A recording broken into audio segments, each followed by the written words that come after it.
All right, good morning. Welcome to the Investing Systems live show. Today is August 21st, 2024, and I'm back with another edition of this live show. I think I skipped last week. I got a lot going on. I had some projects I'm working on, all kinds of new stuff coming, but um, I wanted to do a show this week and hopefully every week going forward. It's the dog days of summer. The market typically is slow this time of year. July and August are usually vacation, dull months, back to school, that type of thing. But it's been sort of an uncharacteristic August, right? The market's just sort of been uncharacteristically. I mean, over all these years, August is super dull, and we've had a wild one so far. So let's jump right into the chart here. I always start with the daily chart, and I've been taking it back to this particular view that goes back to last October's low, right? You remember last year from the beginning of August till basically the beginning of November, the market had a pretty decent sell-off. I mean, it was an actual correction, I should say. I guess that's how you'd characterize it. People talk about dips, pullbacks, corrections, and that was what I would call an actual correction. And it had a decent duration, as opposed to what's transpired here recently. This is just crazy. This is reminiscent of 2015, 2016, back in those days when we would get like a really sharp sell-off and then a V bottom. And I got to tell you, I certainly was not expecting a V bottom like this. I don't think anybody else was, except for except for maybe the people that engineered this sell-off to begin with. I mean, I don't know. This is really super strange. It's not a pattern that you see that often, especially with the gaps down. I have a pretty good memory, and so I can tell you that these 3 days right here were based on, I mean, the narrative, I should say, surrounding that sell off was the yen carry trade. Remember that? And that was coupled with, I believe it was this day right here, the low of this whole sell off here, all day long. And I keep CNBC on in my office with the sound muted. I almost never listen to it anymore. And quite frankly, they've gone way downhill since the old days, but that's neither here nor there. But it's practically useless now for anything. But all day long, in like big, gigantic, bold letters, they had fears of a recession. Recession fears. Market sells off on recession fears. That was the narrative. And then of course they talked about the yen carry trade. And so those two narratives combined are really what accounted for this pretty decent 3 day sell off here. And what got me is that, when it started bouncing back, I believe it was I don't the days of the week. Like we came back in on Monday, and the market started rallying. And so the thing that I kept questioning was how can these recession fears that well, there was some economic numbers. That's what it was. The economic numbers, and this is there's a lot of weird stuff that's going on behind the scenes, but um, the new sort of MO is that the economic numbers come in good, and then they revise them later to the fact that they were actually not that good. And that's happens with a lot of, and so it's the big thing now obviously is the unemployment numbers, and so I believe that's what and then of course the Bank of Japan apparently, and I'm talking like I'm talking back here around the few days after this sell-off, they acquiesced to some degree. And so anyway, but I would have never, I honestly would have never expected just a V bottom and a straight up rally back to within spitting distance of the highs. That is, to me, is just pretty amazing that how this played out, right? And so it kind of it should make you nervous. It makes me nervous because the fact that the market sold off like that and then just rebounded just shows how dysfunctional it is in this current day and age. And man, it's you talk about a dysfunctional sort of market. You just got to wonder. Boy, I had somewhere on my computer, I've got some graphics about valuations, right? You remember Warren Buffett sold half his Apple? You know, back in the old days, that would have been the catalyst for a bear market. And so you gotta wonder what's going on sort of behind the scenes. Um, I don't even want to talk about the election because the less I really do not try and pay attention to politics, and I don't like to talk about it, and I don't like to follow it, and I don't care about it. Be honest with you, and so, but you have to wonder if behind the scenes someone is I hate to use the word manipulating the market, but attempting to, here's the thing, in this day and age, the stock market is like a national security interest, right? I mean, literally, the young people now. It's amazing because it seems like there's a lot more participation amongst young people as far as the stock market goes than I remember, back in the old days. And of course, we've been doing this show now for, I'm gonna say, about 15 years, roughly 15 years. So, and back in those old days, it was a whole different sort of ball game. The market itself was, you felt like it was more, basically institutional driven and driven by actual, CNBC still likes to pretend that it's investors, mom and pop investor drive the market, but I always, basically kind of suspect that, well, I know for a fact it's institutions that drive the market, but you got to wonder if there's like some other sort of invisible hand in there also supporting it. And and then of course you got to wonder, this close to an election, if the powers that be absolutely refuse to let the market go down, because that would not be good for, their purposes. But anyway, that all is neither here or there. This trend line that I drew is almost irrelevant at this point, right? And I had a trend line drawn across these highs. That's almost irrelevant. So the only thing, yeah, I like to look at charts and I like to look for analogs, and it's hard to find an analog for, for a V bottom that looks like this. But anyway, let's dig a little further. Let's go down my list here and see what we got. Yeah, here's the other sell-off of the year.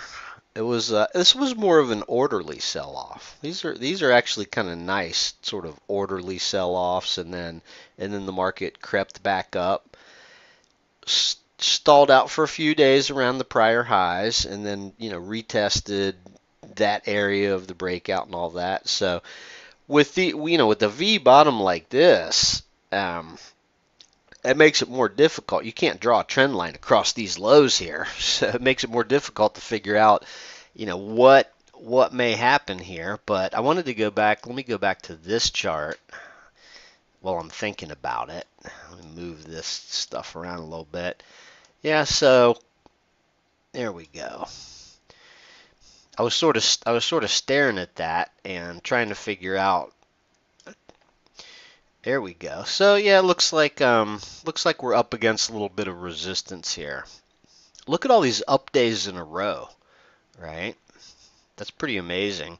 And the other amazing thing is, I gotta go through this rigmarole. I wanted to look at the SPY to see. Sometimes, okay, so yesterday was a down day for both indexes because I saw something on CNBC about trying for like the ninth up day or something. They must have been talking about the Dow or the Nasdaq or something. But anyway, back to this chart here.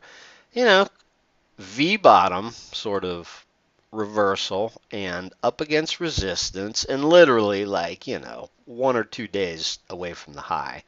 You have to assume that there's going to be some resistance up around the highs. So the dip buyers, the dip buyers were rewarded. Now here's the funny thing about buying the dip is you get this initial dip, right? And probably this day, like right around here, the dip buyers thought everything was going to be great, because some people buy a shallow dip and then it starts to go up a little bit, and then maybe they panicked out or something. I mean, the news cycle, these couple of days here was practically panic. Nowadays if the market goes down 3 to 5%, you could just sense the fear, which is, as I mentioned a minute ago, pretty dysfunctional. So let's go to the weekly chart and see what's going on here. And on the weekly chart, it kind of just looks like a normal sort of, just a normal sort of dip, right? But here's what's really interesting about this is, let me pull up my weekly candlestick chart here. This, oh, that's not the, that's a, this, I wanted the weekly candle, sorry. There we go. This is, the most interesting thing about the sell-off is, so this week closed here and this week opened down here, right? That's kind of rare.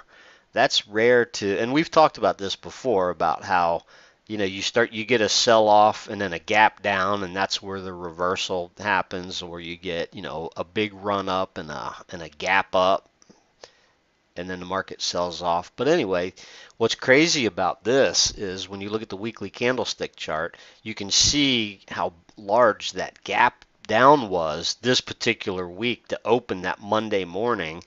And that's when I believe that whoever just stepped in and bought with both hands, because they weren't going to let it fall any further. And of course, it probably has something to do with what I said about the Bank of Japan. I don't know why this wants me to save something, but there we go. Anyway, this is a pretty interesting chart. So there's your proverbial V bottom, and quite frankly, the other weekly chart we looked at, just basically zoom out a little bit further, I could draw a trend line across those two weekly lows and say, well, there we are, uptrend intact. Pretty crazy though. Those 4 weeks were pretty crazy, and there you go. You can see that if I zoom in a little bit here, you can see this gap. You can see that gap to open that week on a Monday morning. So that was kind of, the panic mode. Well, let's look at the Nasdaq here. Oh, I'm on a weekly chart again. Same sort of thing on the Nasdaq. Look at that. The sell down, the big gap down. Let's go to a daily chart of the I would say the Nasdaq, the Qs, the Nasdaq 100. Huh, interesting. Interesting, because the Qs have not bounced back as much as the S&P. So that's kind of interesting. I want to look at might as well look at the Mag 7 here. Look at Apple. Wow. The fact that, I think I talked about this last time, the fact that the market caps on these mega, multiple $trillion companies, the market caps can fluctuate this quickly and this dramatically is pretty dysfunctional. That's the word I've been using lately. So, and it could just sort of be a factor of the time of year. Liquidity is a little bit lower. So, I mean, we are in like back to school now and everything. So, I've noticed on the intraday charts though that the market recently has been a lot more sort of hectic. Like on the intraday charts, you get these big moves just out of the blue. It's almost like, there's lots of fake outs going on. which is pretty crazy. Especially, you know, on the intraday indexes, you see a lot of like the market will it'll well like what's happening right now. I see this almost every day now watching the ES futures, the S&P futures. The market opens and spends the first, you know, 10, 15, in this case 30 minutes, you know, kind of rallying and looking like it wants to go up. And then literally, you know, in 5 minutes, you get like a huge move in the opposite direction for literally no reason, unless some news came out that I wasn't paying attention to. But yeah, we just saw it on the intraday chart. This is sort of a weird Nvidia. Obviously, it's kind of a weird chart here. On all these stocks in the market in general, the thing that sort of strikes me is that everyone was waiting for a dip to buy. And that's just sort of how, you know, how things work. When you get these really super persistent excuse me, bull markets like we've had, um, everybody's anxious to buy a dip. And so that's really, you know, that's really they talk about cash on the sidelines, but that's a whole nother story. You know, there's a seller for every buyer. So this is one of my favorite charts to look at. Sorry, I'm getting choked up this morning. There we go, back to normal. This arc is sort of a proxy for, it's a proxy for, you know, momentum speculative type of growth stocks or whatever. So I haven't really been paying attention to they actually publish their trades every day, which is interesting. But of course, they've been incinerating money for a very long time, and there's a lot of jokes about these ARK funds, but it's still interesting to follow them because it kind of gives you like a look at what the animal spirits look like as far as the overall market, you know. And so, well, you can see, you know, it had a pretty big sell-off there. You have to go to the daily chart to glean anything off of this. So, because it's extremely volatile. I mean, you saw how it's been trading in this humongous range for ages, but on an intraday basis, I mean, look at this. It was almost $50, and then it was down to, you know, $37 or whatever. And I mean, so these are huge swings. So, you know, the over-under on this, I've been saying for a while, is like 40 to 50. And obviously, I mean, it's trapped in this humongous range here, but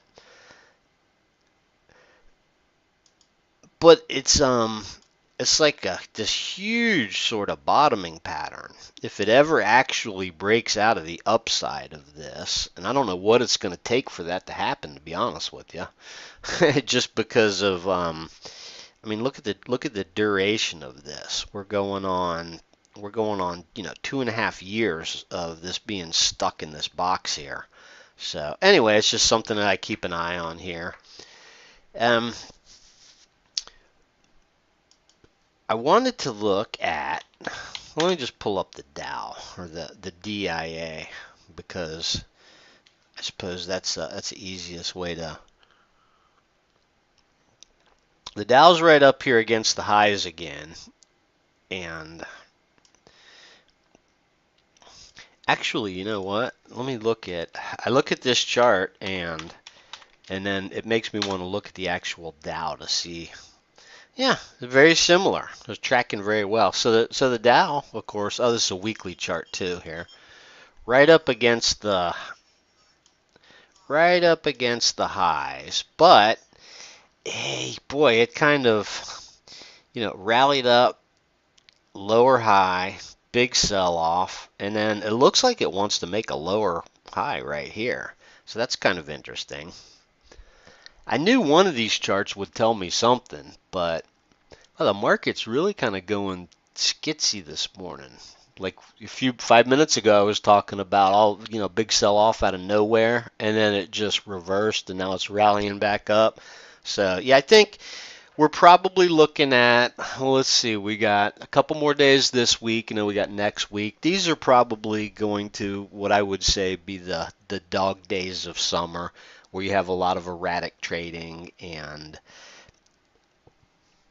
probably low, thin volume, that type of thing. So the Fed minutes are coming out today.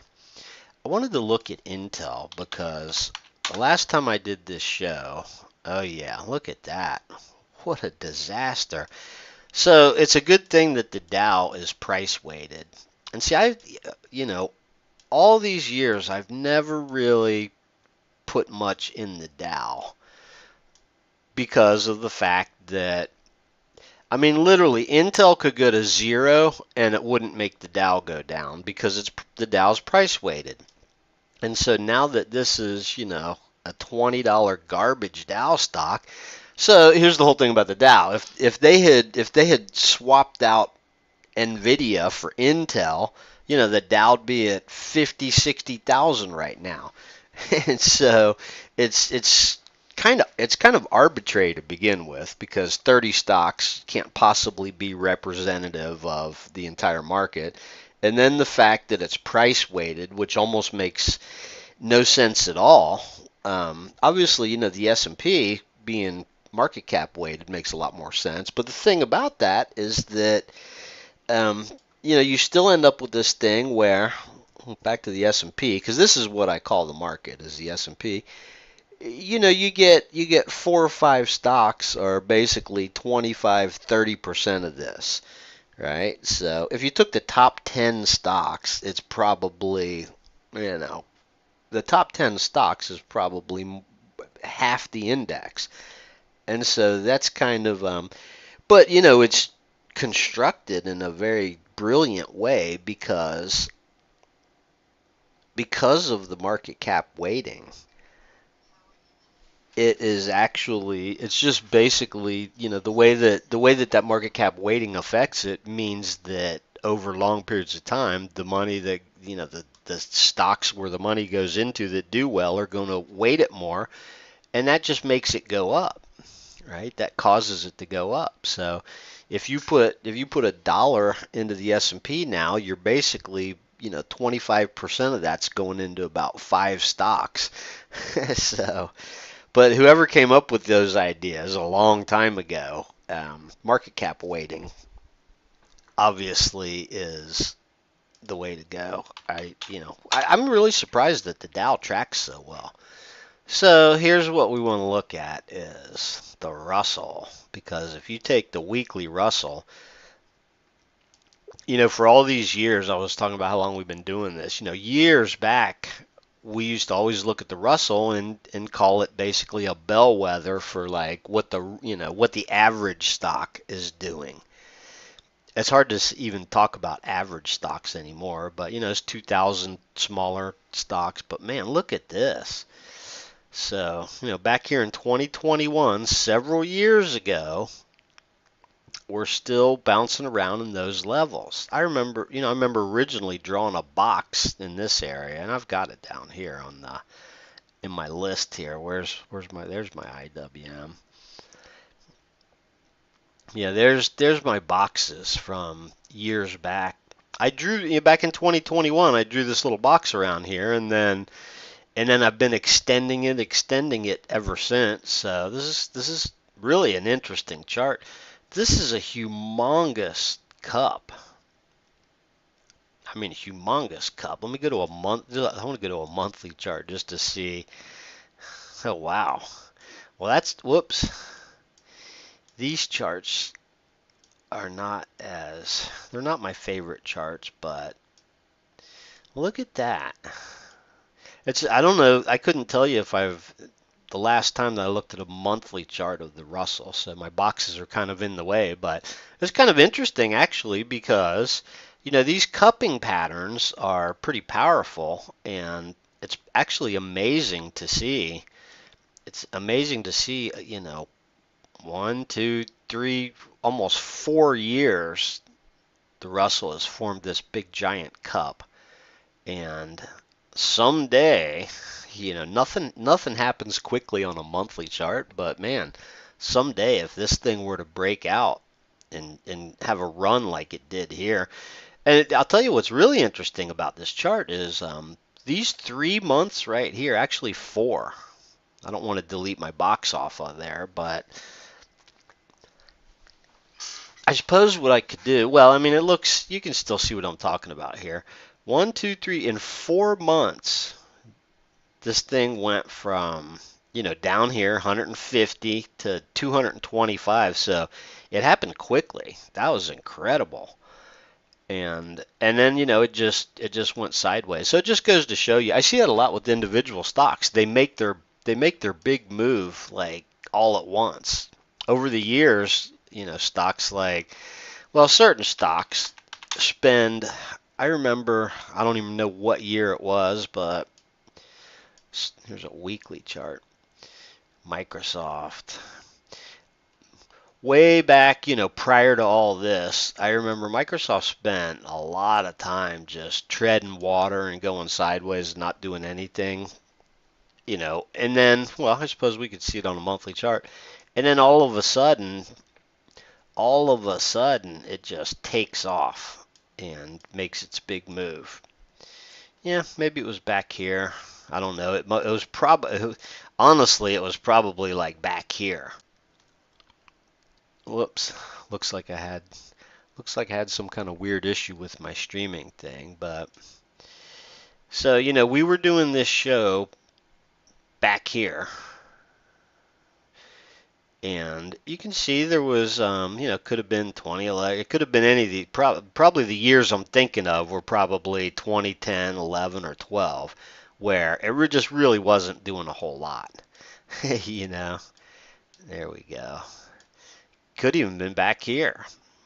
Just spends Microsoft spent a lot of time kind of doing nothing. Obviously, this is split adjusted, but, and then, you see where they just all of a sudden, I mean, these are years, right? This is monthly charts. So look at 2011, just nothing happening.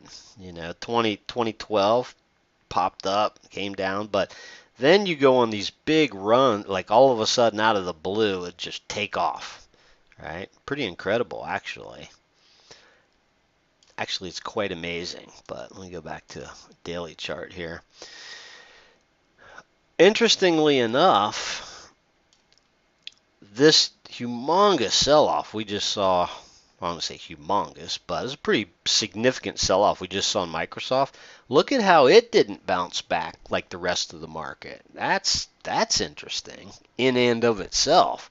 The fact that it's not up here, like right back near the highs. So that just shows you that there's some rotation going on in the overall market because, maybe the Magnificent Seven. Well, I wanted to look at Google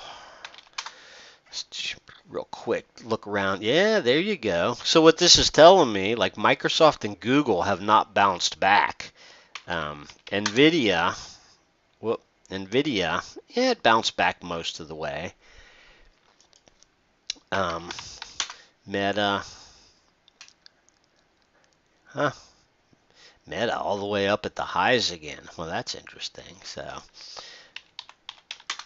real quick, SOXL, dyslexic this morning. Yeah, I've been working on a whole bunch of projects, and so I'm trying to get back into the groove of everything here with this show. Wow, look at that. Huh. Well, this is leveraged. This is a good example of what the leverage does. Like when you get a sell-off like this, I mean, this thing got it got more than cut in half on that last sell-off, and then of course, this bounce back here is humongous. So I guess what I should be looking at is SMH.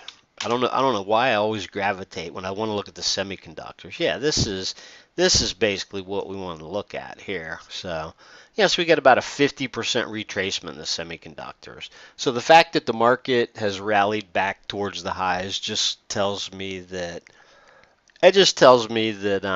there's some rotation going on. Some of the other sectors are coming into favor, and the semiconductors are not necessarily the favorites right now because the market itself rallied back to almost at the highs and this hasn't. So anyway, I'm going to wrap this up for now. I've gone for 30 minutes and I'm starting to ramble. So I will see you back here, same time next week.